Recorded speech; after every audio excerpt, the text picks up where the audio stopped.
हम आधार कार्ड और pan card दोनों दिखा रहे हैं, तो का पीछे से एक ट्रिप मारने वाला सिस्टम नहीं है? दादा। नमस्ते, प्रणाम, कैसे आप सब? मैं आपका छोटा भाई अंदीप अंदाज। आज के वीडियो बहुत जबरदस्त होने वाला है। वीडियो में लिया देश प्रेमी विकी राज और अमित पटेल को, तो वीडियो पूरा देखें और एंजॉय करें। अच्छा लगा तो लाइक करें, कमेंट करें, MX भोजपुरी को प्लीज सब्सक्राइब जरूर करें, ठीक है? तो आइए ना दोस्तों, फिर से चलते हैं उसी अंधेरी गलियों में और उड़ाते हैं भोजपुरी वीडियो का मजाक और बेगर हिलाए हुए स्टार्ट करते हैं अंदीप अंदाज का मजेदार वीडियो। आगे नहीं आवे खाली चढ़ेला पछाड़ी। क्या बोली है पर हमको सुनाई नहीं दिया है, फिर से खाली बोलेगी। आगे नहीं आवे खाली चढ़ेला पछाड़ी। आगे नहीं आवे खाली चढ़ेला पछाड़ी। हम बताते हैं खाली पछाड़ी क्या चढ़ता है, ठीक है? तुम्हारा आगे का जो इंजन है ना,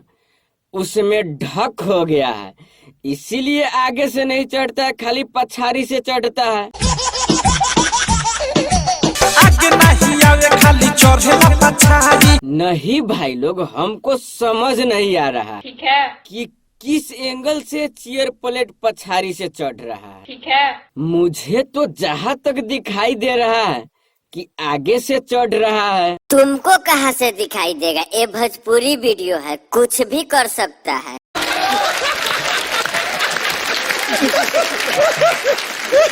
Oh my God!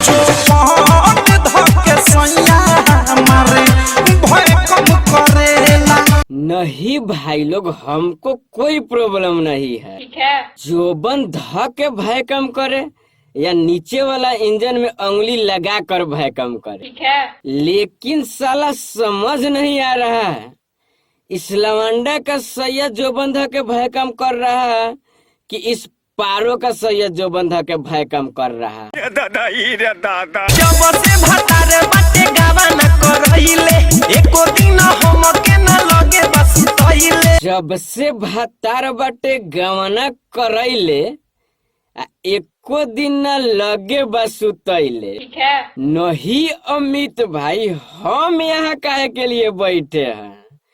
हम बताते हैं काहे नहीं लगे सुताता है, ठीक है? आपका इंजन जो है ना, उसमें से पियरी माटी निकलता है, इसीलिए लगे नहीं सुताता है। अबे चुतिया, भतार को का लेना देना है पियरी माटी से? अबे चुप कर, तू है चुतिया। जब पियर ही माटी गीजना है तो बहुत डीजे का लवंडा तैयार रहता है गिजवाने के लिए। गीजो और चलते बनो।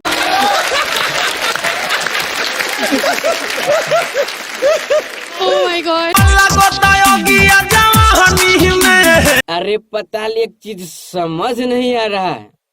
अरे जवानी में आग कब से लगने लगा, ठीक है? मैं तो जहाँ तक देखता हूँ लकड़ी में आग लगता है, लेकिन साला जवानी में आग कैसे लगने लगा? तुमको कितना पते है भोजपुरी इंडस्ट्री के बारे में? अभी तो जवानी में आग लग रहा है, आओ हम बताते हैं किस तरह जवानी काट के रखता है फ्रिज में। रख दे काट के जवानिया फ्रिज में।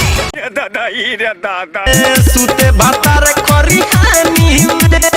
नहीं भाई लोग, आप ही बताइए, जब भतार खरियाने में सूता है तो ये क्या हो रहा है? अबे भाई लोग क्या बताएगा, भाई लोग को मजे लेने दीजिए, आओ हम बताते हैं। अच्छा चल ठीक है, तू ही बता। ये तो प्रैक्टिस हो रहा है प्रेग्नेंट करने के लिए।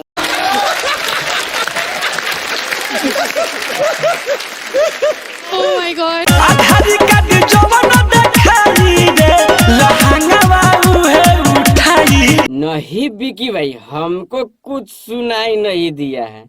क्या बोले हैं, फिर से खाली रिपीट कीजिएगा। आधारी कार्ड जवान देखाई रे, लहंगा उहे उठाई। अच्छा, आधार कार्ड जौन दिखाई रे, लहंगा उहे उठाई रे, ठीक है? नहीं बिकी भाई, हम आधार कार्ड और पैन कार्ड दोनों दिखा रहे हैं, तो का पीछे से एक ट्रिप मारने वाला सिस्टम नहीं है?